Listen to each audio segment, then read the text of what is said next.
신앙상담 이 시간에는 5월 가정의 달을 맞아 가정 안에서 일어나는 다양한 신앙의 고민들을 나누고 있습니다.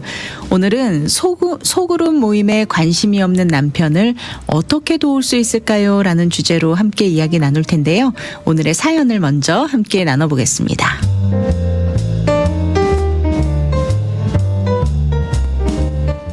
목사님 안녕하세요. 저희 부부는 결혼 후 지금까지 주일 예배는 빠짐없이 드리며 신앙생활을 해오고 있습니다. 그런데 그 외에 신앙 참여도는 저와 남편 사이에 큰 차이가 있습니다. 저는 교회 봉사나 순모임, 소그룹 활동 등에도 적극적으로 참여하면서 성도들과 교제하는 시간을 소중히 여기고 있지만 남편은 그런 모임에 전혀 관심이 없습니다. 순모임 참석을 권해봐도 주일 예배 말씀만으로 충분하다며 거절을 하고는 합니다. 무엇보다 다른 부부들이 함께 순모임에 와서 말씀을 나누고 교제하는 모습을 보면 부럽기도 하고 저희 가정은 왜 이럴까 싶어 남편이 원망스러울 때도 있습니다. 저는 정말 다른 건 못하더라도 순모임만이라도 같이 가면 좋겠다라는 마음이 큰데 남편은 변할 생각이 없어 보여 속상하기만 합니다. 목사님, 남편에게 교회 공동체와의 교제가 왜 중요한지, 그리고 또 부부가 함께 신앙생활을 이어가는 것이 왜 소중한지 어떻게 알려줄 수 있을까요? 그리고 제가 아내로서 이 상황을 어떻게 지혜롭게 감당하고 남편을 도울 수 있을지 조언을 듣고 싶습니다. 라는 사연을 통해서 우리 오늘 이 시간 박일용 목사님 모시고 이야기 들어보도록 하겠습니다. 목사님 안녕하세요. 네, 안녕하세요. 반갑습니다. 반갑습니다. 네. 목사님 사연 들으셨죠? 예, 네. 그러네요.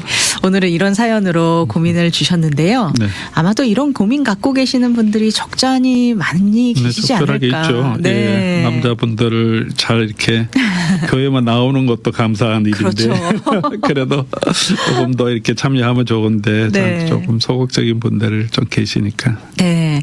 혹시 예배만 드리는 것으로 충분하다고 생각하시는 분들도 계실지 모르겠는데요.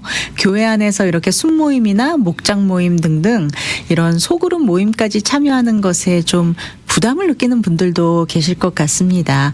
사람들과 교제하는 것이 도움도 되지만 때로는 힘겹게 느껴질 때가 많기도 하고 또 그냥 모여서 의미 없는 대화를 하다가 헤어지는 것 같다라는 생각이 드는 분들도 계시는 것 같아요.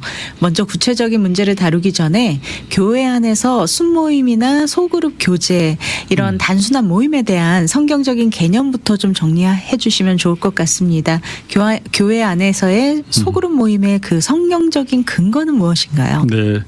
뭐 좋은 아주 실제적인 질문이신 것 같고 고민이신 것 같고요. 좀 구체적인 내용으로 들어가기보다는 우리 아나운서님 질문하신 대로 좀 뭐 참여하든 그렇지 않든 소그룹 모임의 중요성 같은 걸 한번 점검하면 좋을 것 같은데 네.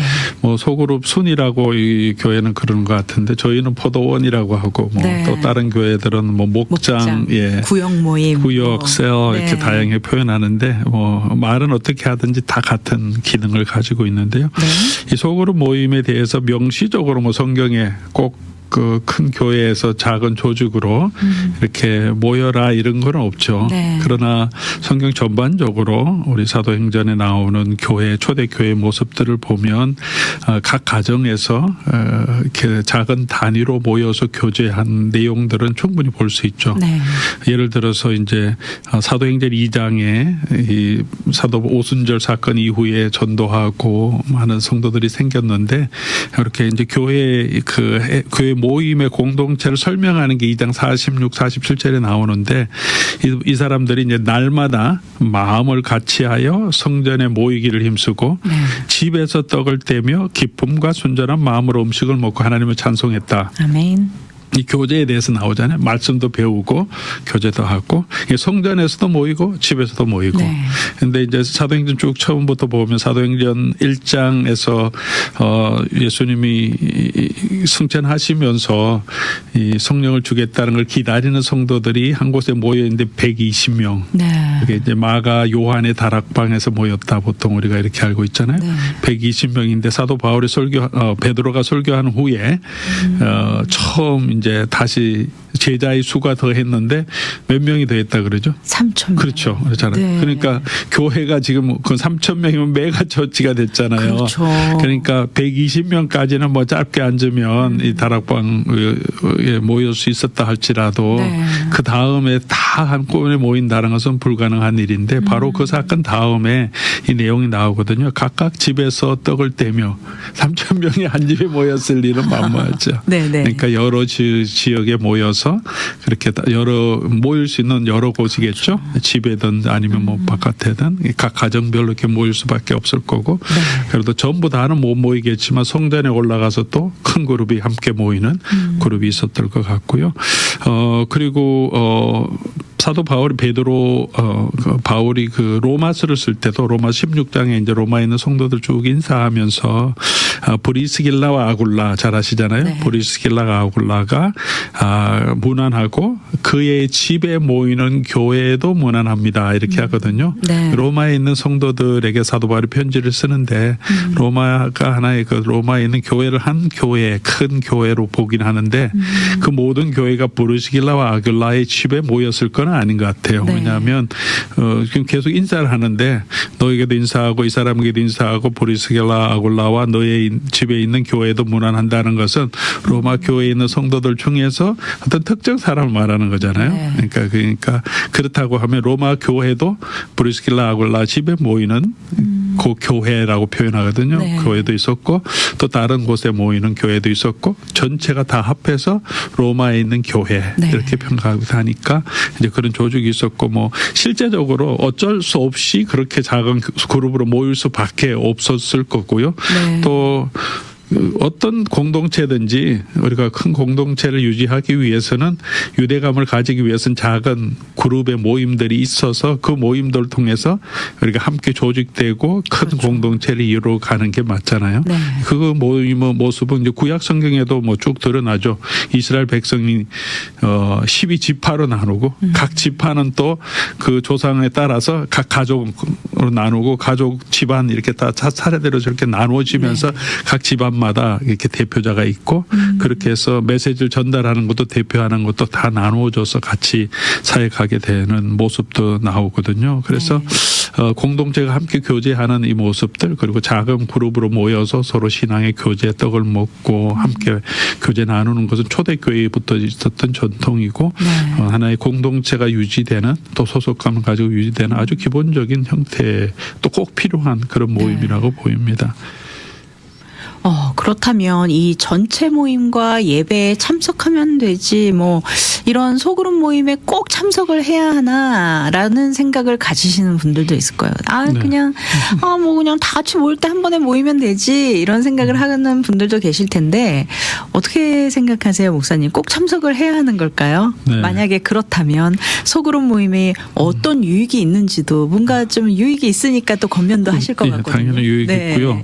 뭐 이거는 각 사람들이 참여하고 있는 로컬 처치 지역 교회의 형편에 따라 좀 다른 것 같고 일단 예배 교회에 참석돼서 우리가 소속돼서 다니고 있잖아요. 네. 그러면 이미 하나님의 교회에 이렇게 함께 공동체에 소속이 되어 있기 때문에 뭐 꼭 소그룹에 가지 않더라도 뭐 영적인 지도도 받고 네. 또 그 안에서 교제도 나누고 있고 소그룹 공동체 아니지만 함께 친하게 지내는 성도들이 있고 어려울 네. 때 도움도 더 하고 목사님도 신방도 하고 또 성경 공부도 참여하고 뭐 이렇게 하시겠죠. 그러니까 교회에 소속돼 있으니 그것도 굉장히 중요한 거고 맞습니다. 더 중요한 건데 그런데 이제 정말 유대감을 가지고 우리의 삶을 나누기 위해서는 전체 그룹 모임에서는 한 사람 한 사람 다 자기 속을 털어놓든지 집안이나 기도 제목 다 알고 교제를 할 수 없잖아요. 그렇죠. 그럼 어쩔 수 없는 거죠. 네. 어떤 조직이든지. 그래서 교회가 뭐 작은 교회 다니고 계시면 꼭 소그룹 가지 않더라도 교회 전체가 한번 뭐 50명에서 100명 미만이면 거의 다 잘 알죠. 네. 대부분 뭐 100명 미만이면 아이들 빼면 뭐 이렇게 대부분 다 알고 다니다 보면 계속 교제하게 되고 네. 집안에 뭐가 있는지 문제도 다 알게 되고 그러니까 조금 더 가족적인 그런 분위기가 되니까 뭐 소그룹 공동체도 그래도 필요하긴 하지만 더 작은 공동체로 그러나 뭐 그렇게 큰 필요 없이 다 영적인 소속감 유대감을 가지고 갈 수 있을 것 같고요. 그러나 이제 교회가 큰 교회들 뭐 우리 주변에 있는 뭐 몇천 명 되는 교회들 이런 교회들 같은 경우 아니면 몇백 명만 되더라도 전체 모임에 가서 그런 서로를 다 알고 하는 그런 게 힘들거든요. 저희 교회만 보더라도 그냥 소그룹 하지 않으면 또 같이 한 10년 15년 다녔어도 얼굴은 봤는데 맞아요. 한 번도 앉아서 말해본 그런 기회가 없는 경우도 생기거든요. 그래서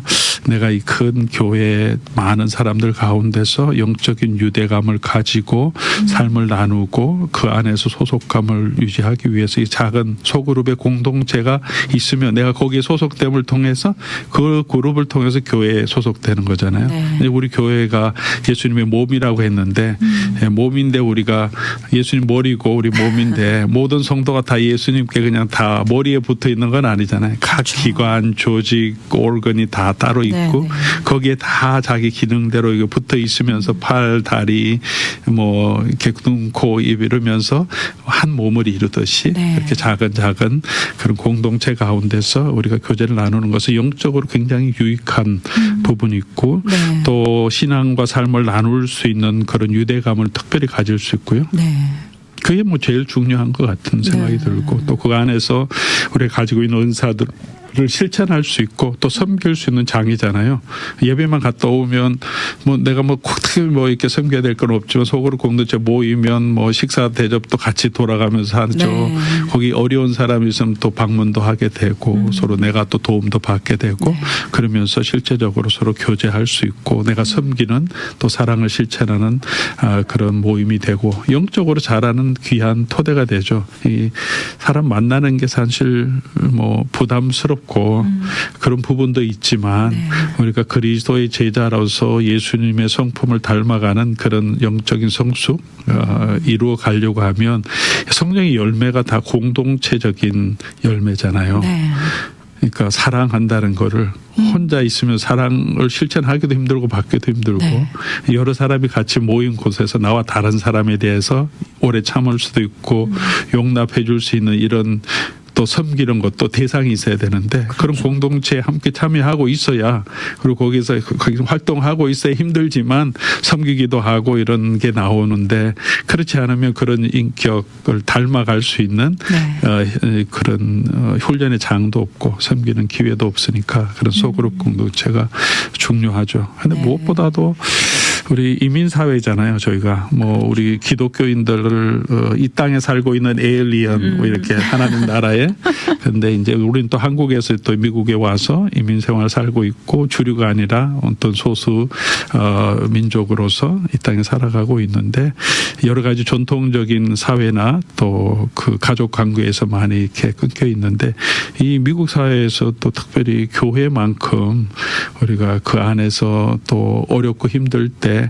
우리를 도와주고 지지해주는 그런 공동체가 없잖아요. 무슨 동문회에서 아니면 무슨 다른 기관이 있어서 우리가 만약에 뭐 상을 당했다든가 아프다든가 가정에 어려움이 있을 때 교회 공동체만큼 와서 돌봐주고 챙겨주고 또 위에서 기도해주고 섬겨주는 그런 공동체가 없잖아요. 맞습니다. 그래서 그런 영적인 가족이다. 물론 가족 살다 보면 뭐 티격태격 할 때도 있고 써먹을 때도 있긴 있지만 그래도 그 공동체 안에 함께 참여함을 통해서 우리가 그런 유대를 느낄 수 있죠. 근데 큰 교회에만 참석하다 보면 그런 작은 소그룹의 그런 유대감이 없으면 잘 모르기 때문에 잘 도와주고 그렇게 섬기기 힘든데 그런 작은 소그룹의 공동체에 있으면 이제 그 그룹을 통해서 교회 전체도 같이 도와줄 수 일단 잘 아는 여러 가정들이 늘 교제하고 기도 제목 나누고 있기 때문에 문제 있으면 바로 알고 그 적극적으로 도와줄 수 있어서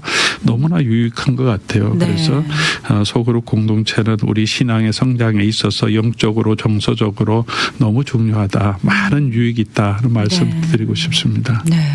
이렇게 많은 유익이 있음에도 불구하고 참 이 소그룹 공동체에 참여하는 것을 좀 많이 부담스러워 하시는 분들이 맞죠. 계십니다. 참 그 이유는 뭘까 이렇게 좀 생각을 해보게 되는데요.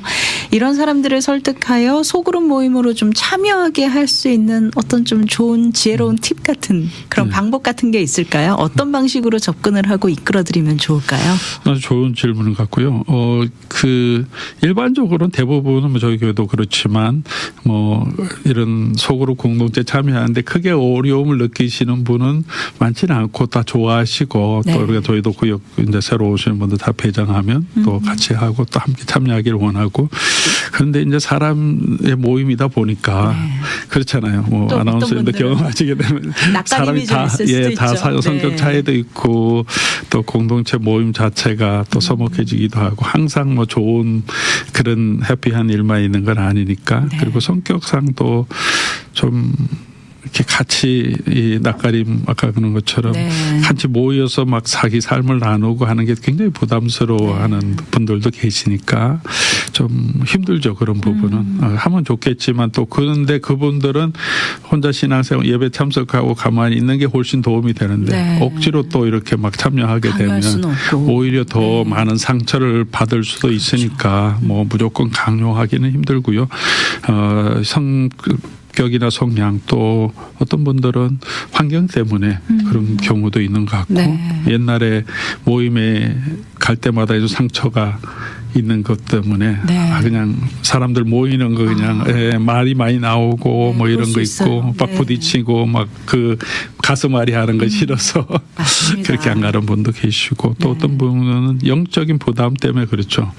왜냐하면 교회 모임이니까 그냥 사교 모임 가자 그러면 가지만 여기 사연자도 얘기하시지만 뭐 친구들하고 모이는데 스스럼 없이 가시겠지만 교회 모임하면 기도해야 되지 뭐 말씀 자꾸 얘기해야지 자기 네. 신앙도 잘 없고 남편분들은 특히 그런 나눌 부분에. 것도 많이 없는 그런 영적인 분위기가 너무 이렇게 뻘쭘하죠. 자기가 네.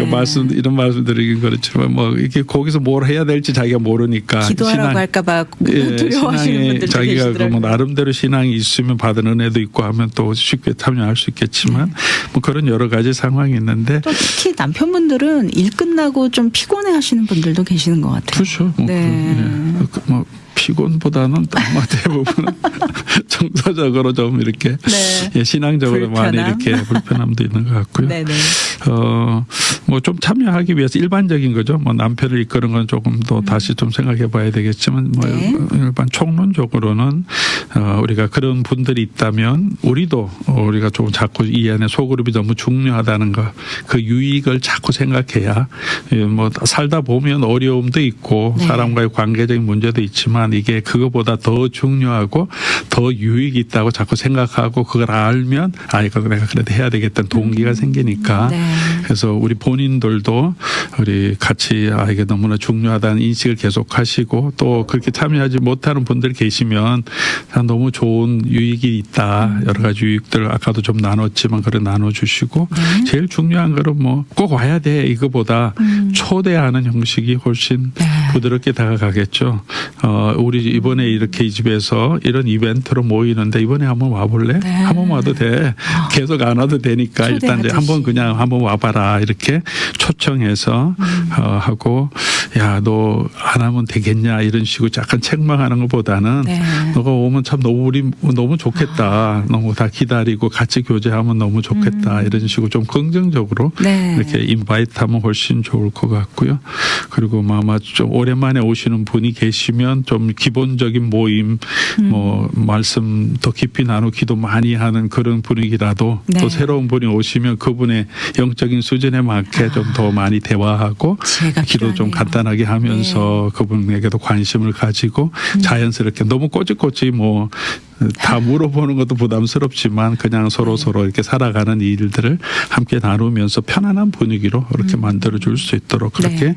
초청하면 좋을 것 같아요. 네. 그게 경험되다 보면 또 즐거움 또 유익을 누리고 또 스스로 또 마음을 가지고 참여할 수 있지 않을까 생각합니다. 네. 여러 가지 좋은 조언들 감사합니다, 목사님. 오늘 사연의 질문으로 좀 돌아가서 특별히 예배만 드려도 충분하다라고 주장하는 남편 어떻게 설득하는 것이 좋을까요? 남을 인도하는 것보다 어떤 경우는 남편을 인도하는 것에 맞습니다. 더 어려움을 느끼게 되는 경우가 많은 것 같습니다. 네, 어떤가요, 목사님? 그렇죠. 참 더 하고 싶지만 참 힘든 그런 네. 아마 고민들이 많이 계실 거예요. 그래도 아마 공감하시는 우리 아내분들 네. 많으실 것 같습니다. 그래서 만약에 혹시 이런 문제로 고민하고 계신 분이 계시다면 너무 이게 남편을 막 이렇게 바꾸려고 너무 이렇게 강요 또는 뭐 이렇게 힘들어하지 마시면 좋겠고 네, 일단 더 안 변하죠. 이 정도 같으면 예배는 꼬박꼬박 같이 참여하신다고 하잖아요. 네. 그거 얼마나 그것도 귀한 얼마나 길이에요. 예, 뭐 저희 맞습니다. 교회도 많지만 혼자서 출석하시는 분들이 많이 계시거든요. 그럼요. 그래도 그냥 네. 혼자 꾸준하게 예배하면서 늘 남편의 영혼을 위해서 기도하는데 같이 예배에 함께 참석하는 그 자체도 너무 굉장히 귀한 감사합니다. 거니까 네. 만약에 뭐 남편 너무 힘들어하면 그 예배 참석하고 그냥 일반 전체적으로 신앙생활하는 거 너무 중요하니까 네. 그것만 해도 참 귀하다. 그거 빠뜨리지 말고 우리 네. 계속 하자 이렇게 하시고 맞습니다. 아까 또 말씀드렸지만 강요보다는 초청하는 형식으로 그렇게 남편을 자꾸 조금씩 설득하면 좋겠죠. 네. 매일 가자고 보다는 어떤 이벤트가 있을 때 이번에 이런 모임 우리 구역 이렇게 소그룹 모임에서 하는데 특별한 행사인데 우리 같이 다 초청하더라. 네. 그래서 가족들도 같이 다 오기를 원하더라. 그래서 이번만 한번 같이 가보자. 그렇게 해서 조금씩 특별한 이벤트라고 하면 또 좀 마음을 열 수 있으니까요. 네. 그래서 계속 와야 되는 거 아니니까 그냥 와보고 뭐 좋으면 계속 할 수 있지만 그냥 이번에 그냥 같이 함께 밥 먹는 모임 누구 뭐 생신 아니면 뭐 육순 잔치인데 뭐 이런 아이들 돌이라고 하니까 이렇게 같이 모이자 이런 식으로 좀 이벤트를 잘 사용해서 한 네. 번씩 이렇게 접촉할 수 있도록 하면 좋겠고 가장 좋은 뭐 전도도 그렇고 우리 이런 부분도 그렇고 가장 좋은 거는 자기의 좋은 경험을 쉐어하는 거잖아요. 네. 맛집 소개할 때도 야 그 집 너무 맛있더라 이거죠. 너 가봐라가 아니라 네. 그냥 뭐 너무 맛있다 그러면 가보라고 하지 않아도 그래 나도 가봐야 되겠네 이렇게 궁금해하고. 생각하는 네. 거고 전도할 때도 나 예수 믿는 게 너무 좋고 그 사람의 변화된 모습을 보면 주변에서 관심 가지잖아요. 그렇죠. 힘들고 막 힘들어하는데 마음에 아주 평안을 얻고 안정을 얻고 참 교회 생활을 통해서 기쁨을 누리는 걸 보면 당연히 관심을 가지고 그렇죠. 종교가 이렇게 사람에게 영향을 미치는 게 보이는구나 하는 것처럼 그래서 뭐 남편을 막 너무 끌고 가야 되는 것도 중요하지만 거기에 너무 집착하다 보면 내가 참여하는 것도 즐길 수 없을 수도 있어요. 자꾸 부담스럽고 나 네. 혼자란 자꾸 생각이 가지니까 너무 그러고 말고 하시고 그런 생각 많이 하지 마시고 내가 인조해라. 예, 너 그 모임에 혼자 가더라도 뭐 남편 네. 버리고 가는 게 아니고 나는 그냥 당신 상관 안 해 그런 게 아니라 네네. 일단은 내가 인조이하고 혼자라도 참여하고 또 좋았던 거 자꾸 나누고 네. 또 위로 함께 나누는 게 참 이번에 너무 뭐 갔다 왔는데 너무 좋고 아니면 남편이 아내 얼굴 보면 모임 갔다 오면 뭐 두세 시간 보이네요. 이상 갔다 네. 오는데 막 좋아갖고 이렇게 얼굴이 환해져서 돌아오는 모습 보이면 네.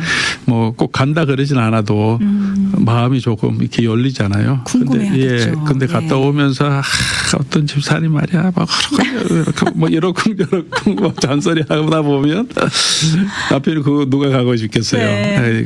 차라리 가지 마라 이렇게 네네. 얘기할 수도 있으니까 우리가 뭐 다 좋은 일만 있을 수는 없지만 내가 그냥 그 모임을 좋아하고 거기서 나누고 위로받고 이렇게 하고 그걸 이제 슬쩍슬쩍 이제 너무 좋았더라 자꾸 나누면 그게 말 안 하더라도 그렇게 또 영향을 미치게 되고 네. 또 그런 거 쭉 쌓이면서 한 번씩 이벤트 만들어서 남편 초청하면 좋고요. 또 남편들이 아내 말은 안 듣잖아요. 네. 남의 말은 듣는데. 맞습니다. 예. 그래서 남편인가요? 아내가 말하면 안 듣고 다른 분이 말하면 듣으니까 그러니까 좀 지혜롭게 아내가 자꾸 얘기하기보다 우리 그 소그룹에 있는 다른 비슷한 남성분들 네. 아니면 리더 격이나 주일 아니면 예배 서로 끝나고. 이렇게 조금 이제 나이나 뭐 취미가 좀 비슷한 분들에게 부탁을 하는 거죠. 우리 남편 이번에 초대해달라고. 한번 연락해서 네. 좀 한번 초청해 주라. 전화 한번 해 주라. 아니면 뭐 따로 한번 만나는 시간을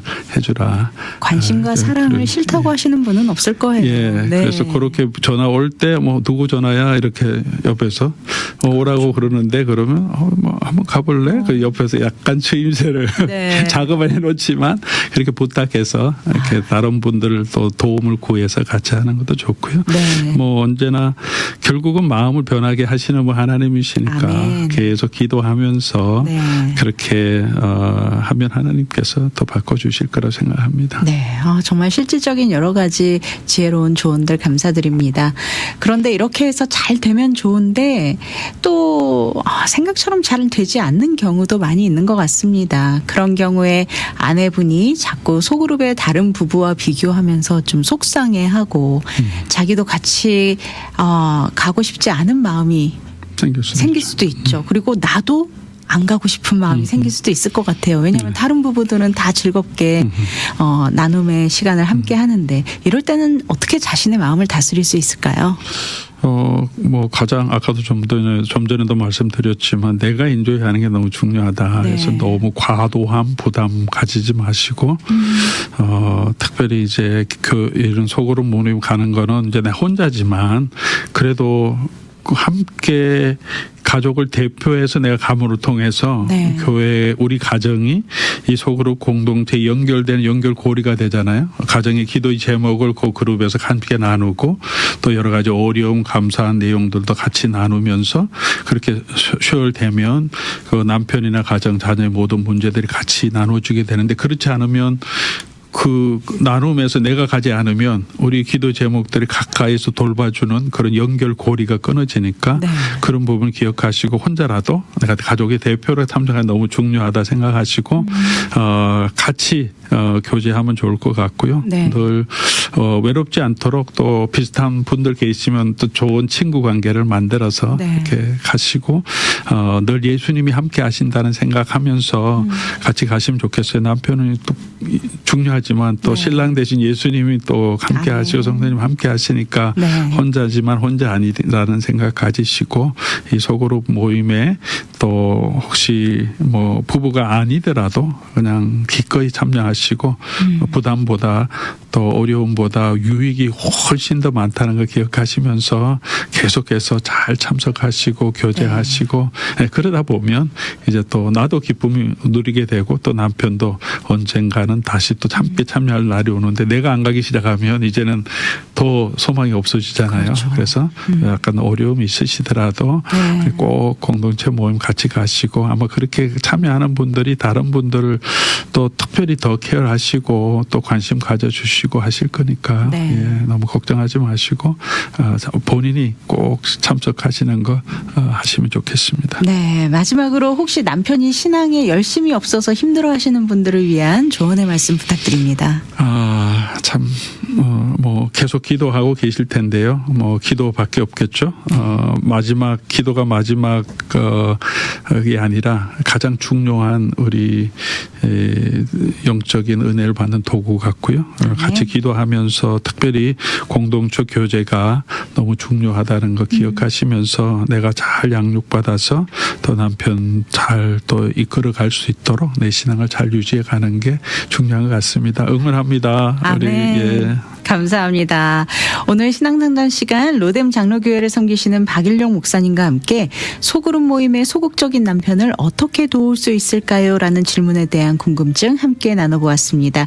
오늘도 귀한 말씀으로 건면해 주신 박일용 목사님 함께 해주셔서 감사합니다. 네, 감사합니다.